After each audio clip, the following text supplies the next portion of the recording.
A day in our life as a living partner na umasa sa isa't isa, tinda serye.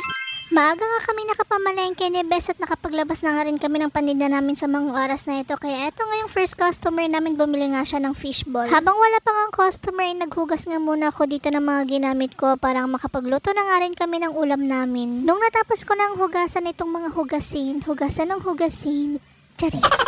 Eto na, nung natapos na nga akong maghugas ay nilinisan ko na nga rin itong magiging ulam namin. Bali, pritong galunggong nga itong ulamin namin ngayon. Siyempre, mapapadami na naman tayo ng pagkain yan.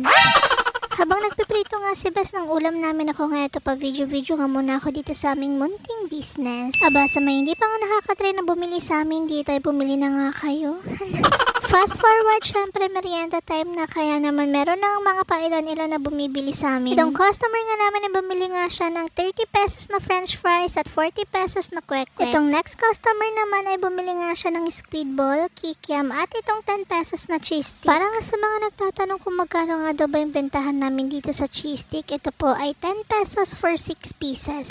Ang sunod naman na order ay 20 pesos na fishball. Mga hapon na nga sa mga oras na ito at sakto naman na meron nga bumili ng hotdog sandwich pati na nga rin ng fries at ng fishball. Bale, yung customer ko nga na ito, yung customer ko nga rin kahapon yung nagpalagay nga ng cheese powder dito nga sa fishball. Abay, talaga namang nagugustuhan.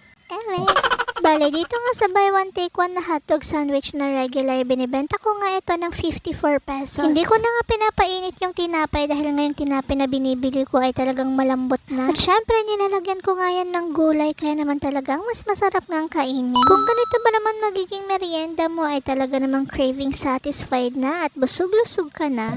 Sunod naman na customer, bumili nga siya ng fishball at netong kwek-kwek. Tignan nyo naman, hindi pa nga ako natatapos dito sa pagluluto ng first na order ay meron na nga ulit susunod netong french fries na 40 pesos. Dito naman nga sa bentahan ko ng kwek-kwek, binibenta ko nga ito ng 4 pieces for 20 pesos. Habang niluluto ko pa nga itong french fries ay meron na nag-order ng cheese stick. Kung mapapansin nyo nga, hindi ko nga pinagsasabay yung french fries pati na nga rin itong cheese stick dahil nga kapag pinagsabay ko nga itong dalawang lutuin ay napakatagal ngang maluto. At para naman nga sa lagay ng aming cheese stick na 20 pesos pataas ay dito nga namin nilalagay sa square plate. Gabi na nga rin sa mga oras na ito at ang last customer nga namin ay itong bumili ng squid ball. 20 pesos nga yung binili ng customer at ang bentahan naman namin ay 2 pieces for 5 pesos. Nagliligpit na nga kami sa mga oras na ito dahil nga alas 7 na rin. Maganda nga yung ganitong negosyo dahil nga hindi ito napapanis, basta nga ilagay mo nga lang sa freezer para mabenta mo nga rin ulit ito kinabukasan. Yes! Pagkatapos nga ng gawain namin ay kumain na rin kami, kaya hanggang dito na lang. Bye bye!